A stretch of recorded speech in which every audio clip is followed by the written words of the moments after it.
Akhir-akhir ini, pembahasan kita banyak terfokus ke platform di mana kita dapat melakukan semuanya di satu platform tersebut. Mulai dari analisa, charting, sampai dengan entry-nya. Nah, nampaknya trennya itu sedang mengarah ke sana ya. Metanya seperti itu. Karena kita follow the trend dan memang metanya seperti itu, maka di video kali ini kita akan melakukan review sebuah platform yang sebetulnya sudah pernah kita bahas tempo lalu. Iya betul, apalagi kalau bukan QuickPro, sebuah one-stop mobile apps yang didevelop oleh Forex IMF untuk para trader yang menginginkan kemudahan trading dalam satu platform. Oke, langsung saja kita review apps ini setelah kurang lebih 3 bulan saya menggunakannya. Let's go. Oke, sekarang langsung saja kita buka apps yang jargonnya adalah jadi trader jago. Let's go. Kita klik QuickPro. Lalu kita tunggu loadingnya dan kita masukkan PIN kita. Setelah kita memasukkan PIN kita dengan benar, maka selanjutnya kita perlu memilih akun mana yang akan kita tradingkan. Di sini saya akan memilih akun real saya yang bertipe low spread. Dan di sini sudah terpilih secara default dan selanjutnya saya akan klik masuk ke home. Dan saya perlu memasukkan password akun trading saya. Saya akan masukkan password saya, kemudian saya centang keduanya supaya berikutnya tidak perlu lagi saya memasukkan password. Setelah kita memasukkan passwordnya, maka akan muncul tampilan seperti ini. Kita close saja pop-up ini, kemudian akan tampil homepage awal yang seperti ini. Di homepage ini terdapat informasi mengenai akun kita, yaitu balance dan equity-nya. Jika kita ingin melakukan deposit ataupun withdrawal, maka kita tinggal klik menu ini. Lalu akan muncul pilihan untuk melakukan deposit. Di sini kita perlu memilih akun mana yang akan kita deposit. Lalu akan muncul equity terakhirnya dan konversi ke rupiahnya. Lalu kita masukkan saja nominal yang akan kita depositkan di sini. Lalu jika sudah, lanjutkan. Lalu jika kita ingin melakukan withdrawal, kita klik di sini. Kita pilih akun kita yang akan kita withdraw. Lalu kita masukkan nominalnya. Kemudian pilih juga keterangan untuk withdrawnya apa. Kemudian klik lanjutkan. Jika teman-teman ingin melihat riwayatnya, maka tinggal klik di sini. Nah, sesimpel itu ya untuk melakukan deposit dan withdrawal melalui apps ini. Kita lanjut pembahasan kita ke menu-menu yang menurut saya menarik ya. Di sini terdapat menu news update, kita klik. Nah, di dalamnya terdapat daily news yaitu news harian, breaking news yaitu news terkini dan juga hot news. Nah, di sini terdapat satu artikel yang menarik yaitu mengenai suku bunga yen. Seperti yang kita ketahui, suku bunga yen itu baru saja dinaikkan oleh Bank of Japanese dari min 0,1% menjadi 0,1%. Nah, kita tentunya berekspektasi yen akan menguat. Akan tetapi yang terjadi di market justru kebalikannya. Yen justru melemah. Dapat kita lihat juga di USD JPY itu malah menjadi bullish. Nah, di sini dijelaskan juga alasan-alasannya. Nah, ini menjadi insight tambahan ya buat kita semua. Kita lanjut ke menu menarik berikutnya. Kalau tadi kita sudah membahas menu news update, maka yang berhubungan adalah market insight. News update ini ditranslate menjadi analisa di market insight ini. Kita coba klik. Nah, di sini terdapat insight untuk daily, weekly, dan monthly. Nah, ini kita coba lihat ya salah satunya. Data retail sales diprediksi turun dan prediksinya seperti ini dan perkiraan harga bergeraknya adalah seperti ini. Dan terdapat juga ceritanya. Nah, di weekly juga ada seperti ini. Kita coba lihat.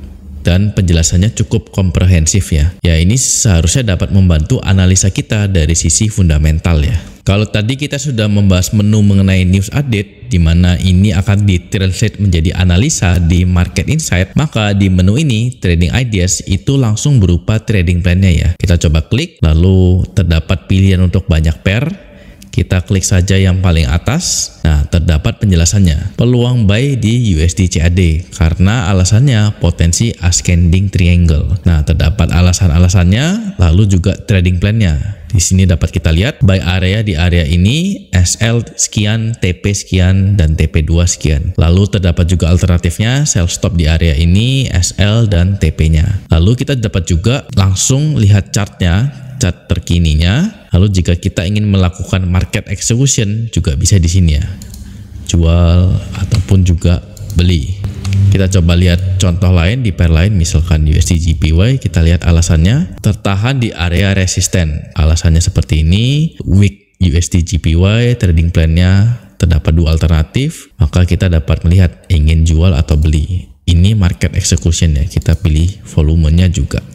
Terdapat menu price alert jika teman-teman ingin diberikan alert ketika harga dalam suatu pair menyentuh titik tertentu. Di sini dapat dilihat misalkan pair Euro USD, harga sekarang di sini, lalu teman-teman ingin dikirimi alert dalam kondisi apa? Misalkan ketika target price sekian ataupun mengalami penguatan pelemahan sekian persen atau selisih pipsnya berapa. Teman-teman juga dapat memberi catatan lalu juga set expiry date-nya. Jika sudah diisi semua, teman-teman klik submit, lalu semua alert aktif akan muncul di sini ya. Nah, ini ada batas jumlah maksimumnya. Untuk pair yang sama itu batas maksimumnya 6. Lalu untuk semua pair secara grand total itu maksimum terdapat 20. Semua alert yang sudah terkirim itu setelah 3 hari akan terhapus secara otomatis. Kita coba lihat menu-menu di kanannya ya. Terdapat menu technical rating.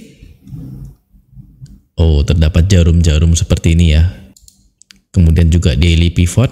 Nah, ini kalau saya pribadi kurang memakainya. Lalu terdapat juga promo terkini, sementara belum ada. Lalu terdapat juga belajar forex. Nah, ini untuk yang pemula dapat belajar dulu dari sini ya, mengenai basic dari forex dan istilah-istilahnya. Dan ini cukup penting bagi para trader pemula. Lalu terdapat juga bantuan untuk ke supportnya. Next, menu kalender. Ini merupakan menu untuk melihat economic news. Nah, di sini dapat kita lihat jam sekarang, lalu news untuk hari ini ada apa saja. Kita lihat jam 21.30 terdapat news ini USD. Kemarin ada news ini JPY. Besok ada news ini. Oh, banyak ya untuk USD. Lalu minggu ini apa saja dan minggu depan. Lalu kita juga dapat melihat filteringnya, news apa saja yang akan kita pantau, misalkan USD, JPY, atau kita ingin melihat news Euro, bisa juga kita save, maka akan muncul news untuk Euro juga. Nah, kita lihat, nah minggu ini terdapat news untuk Euro, CPI. Nah, itu untuk menu kalender ya.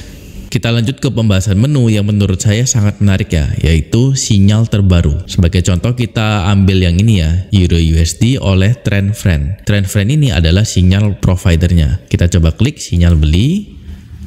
Nah, maka akan muncul seperti ini. Ini adalah chart dari Euro USD dan terdapat dua pilihan, terapkan di harga sekarang atau terapkan sesuai referensi. Kalau terapkan di harga sekarang itu berarti market execution. Dan di sini terlihat jika kita memakai lot 0,01 maka risknya adalah 4,4 sekian dolar dan potensi profitnya adalah 4,54 dolar, dan risk reward rasionya adalah ini 1:1 lebih sekian ya. Kalau kita naikkan lotnya juga dia akan menyesuaikan juga, akan menghitung ulang.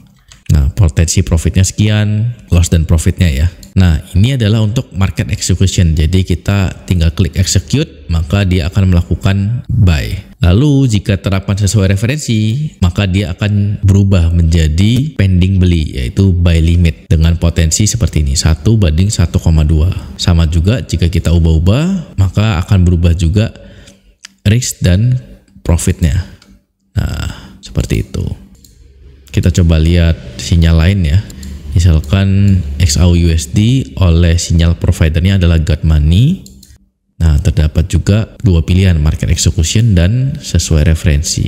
Nah, di sini dapat kita lihat 1:1 juga ya, sesuai. Jadi pending ordernya di sini buy limit. Sedangkan kalau market execution nampaknya sudah tertinggal jauh ya. Kita lihat jarak TP-nya sudah semakin dekat, sedangkan SL-nya cukup jauh. Jadi di sini idealnya adalah menerapkan sesuai pending order, sesuai dengan referensi. Oke, itu contoh dari dua sinyal. Ini sangat menarik. Kita juga dapat lihat semua. Ini dari semua sinyal provider. Kemudian kita juga dapat filter dari sinyal provider tertentu ya.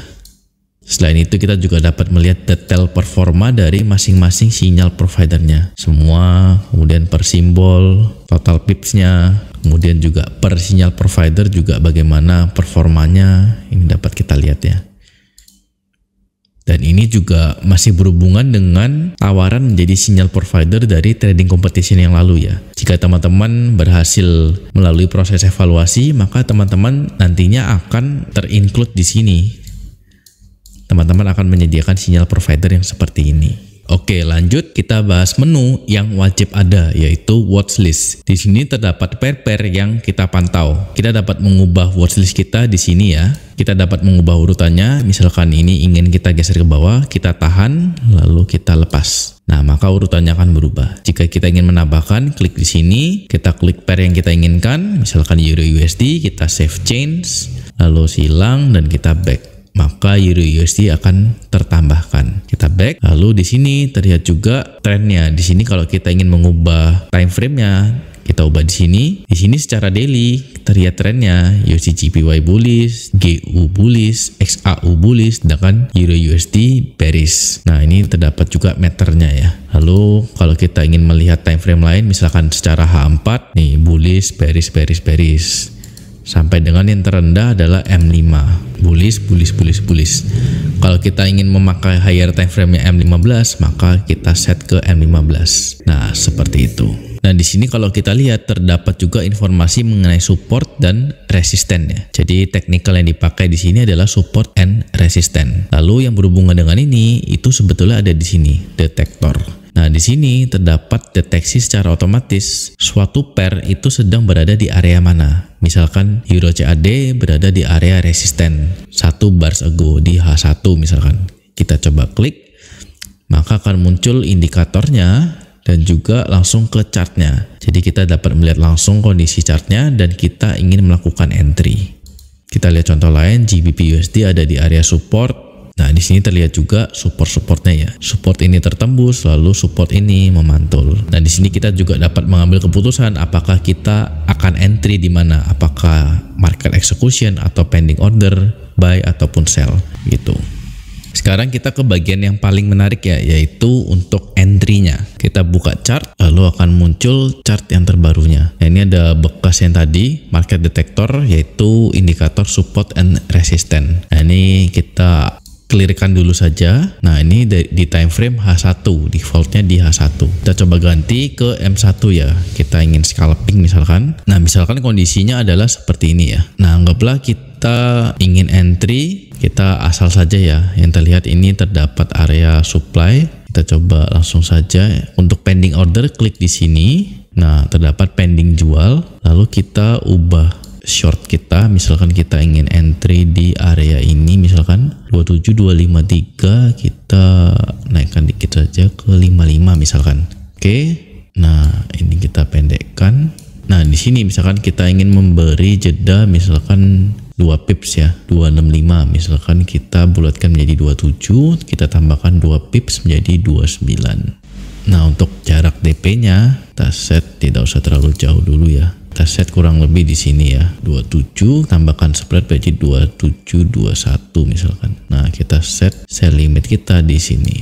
Nah, jika udah, kita set lot kita 0,1, 0,2, kita set saja 0,01 ya untuk uji coba. Oke. Ini kalau kita mau mengubah masih bisa di sini. Misalkan SL-nya terlalu jauh, misalkan tidak jadi di sini, misalkan ingin 85, nanti otomatis short-nya berubah. Oke, kalau sudah kita execute, maka ordernya langsung terkirim. Pending jual di sini, sell limit, SL-nya di sini, dan TP-nya di sini. Secepat dan sesimpel itu ya untuk melakukan pending order. Kemudian kita ingin mengganti pair misalkan di USD JPY misalkan, kita lihat apakah ada peluang. Kita lihat di M1 misalkan. Nah, di M1 kita lihat, kita zoom sekilas, kondisinya seperti ini ya. Misalkan bullish. Nah, misalkan kita ingin entry agak bawah misalkan. Nah, misalkan di sini ya, kita ingin entry buy limit misalkan. Nah, ini kalau pending jual kita mau ganti, kita ganti menjadi pending beli. Kita ingin entry misalkan di sini 770, kemudian kita tambahkan spread 780 misalkan. Nah, anggaplah kelebihan dikit ya, agak susah misalkan menaruh kursornya. Nah, ini 720, kita beri buffer misalkan 7110. Ya, anggaplah nggak pas dulu ya. Kemudian TP-nya misalkan di daerah sini 95. Nah, anggaplah kita ingin membulatkan angka kita menjadi lebih baik misalkan. Kita ubah saja di sini 950, kemudian di sini 780, kemudian SL 710 misalkan. Nah, kalau sudah, klik execute. dan akan terkirim ordernya. Sesimpel itu untuk melakukan order. Saya kira ini jauh lebih simpel bahkan dibandingkan dengan MetaTrader ya, dimana kita harus melakukan input satu demi satu angkanya kita cek ulang. Di sini sudah seperti di TradingView menjadi satu platform. Nah, kalau sudah, kita dapat melihat transaksi-transaksi kita di menu ini ya. Transaksi. Nah, di sini dapat kita lihat menunya mirip dengan tampilan di MetaTrader. Nah, kita coba ubah salah satu ya. Kita klik, tahan. Nah, terdapat pilihan new order atau modification order atau menghapus atau membuka chart. Nah, yang unik di sini adalah group action. Kita coba klik, terdapat pilihan seperti ini. Hapus semua posisi pending order atau hapus semua posisi pending, jadi semua pair ya, atau hapus semua pending order buy, jadi semua pending order yang buy semua pair dihapus, atau semua pending jual dihapus. Ini untuk semua pair. Nah, jadi terdapat group action yang memudahkan kita untuk mengubah order kita di market. Nah, untuk chartnya, teman-teman dapat mengubah tampilannya sesuai dengan preferensi teman-teman ya. Di sini dapat dilihat ini untuk mengubah mode light ataupun ke darknya. Saya pribadi lebih suka mode dark ya. Lalu di sini untuk menghilangkan ataupun memunculkan menu di atas ini, bid, movement, high low dan lain sebagainya. Ini untuk mengubah pair yang diinginkan. Lalu ini untuk memunculkan pending order. Ini untuk direct ordernya, one click order. Lalu di sini untuk mengubah bentuk candlenya ingin seperti apa. Lalu ini untuk memunculkan indikator-indikator yang lebih lengkapnya. Ini untuk mengubah time frame-nya. Kemudian aktif indikator apa saja, chart template-nya sesuai yang telah teman-teman save. Di sini untuk mengubah warna dan lain sebagainya. Lalu ini untuk memunculkan menu drawing di kiri ini. Dan ini untuk memunculkan ini informasi di atas ini, dan ini indikator yang bawaan ya dari Quick Pro-nya. Terdapat support resisten, kemudian juga zigzag, kemudian juga stokastik dan lain sebagainya. Silakan teman-teman pakai sesuai dengan kebutuhan dan preferensi ya.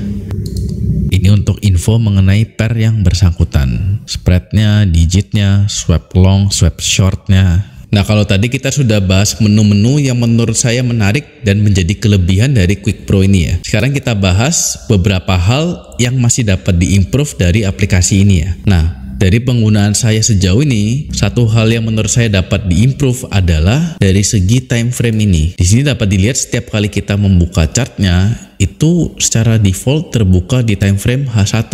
Nah, sedangkan saya pribadi tidak terlalu memakai H1. Misalkan saya membuka M1, nah ketika saya membuka lagi chartnya itu kembali lagi ke H1. Nah, di sini harapannya dari pihak developer Quick Pro-nya ya, dari pihak Forex MF dapat memperbaiki ini ya, di update ke depannya ya. Jadi time frame yang ada tersimpan. Jadi ketika saya terakhir membuka M1, harapannya ketika saya membuka chart itu ya masih tersimpan di M1. Lalu satu hal lagi yang mungkin masih dapat diimprove ya. Kalau kita biasa memakai MetaTrader, biasanya ketika kita membuka aplikasinya, kita akan langsung membuka di tab ini ya, transaksi ini. Kita akan melihat running position kita seperti apa. Nah, sedangkan di Quick Pro ini, ketika kita membuka aplikasi Quick Pro, itu masih ada beberapa step sebelum kita dapat membuka tab ini. Kita perlu memilih akun kita, lalu kita dihadapkan di homepage, lalu baru kita dapat klik running position kita. Nah, ketika kita close, kemudian kita buka lagi, langkah yang sama juga perlu diulangi. Nah, ini kan juga perlu beberapa step ya. Dan saya kira kedepannya harapannya ada opsi untuk langsung ke menu transaksi ini. Jadi memudahkan kita untuk memantau running position kita. Tapi di samping itu saya overall sangat puas dengan Quick Pro ini. Benar-benar aplikasi yang all in one ya. Jadi semuanya ada di sini, mulai dari memantau news, kemudian trading plan, kemudian charting, entry, memantau running position. Overall ini sangat baik ya. Oke teman-teman, itu saja untuk review Quick Pro kali ini ya. Semoga bermanfaat bagi teman-teman yang berencana untuk menggunakannya. Oke, see you on next video. Bye-bye.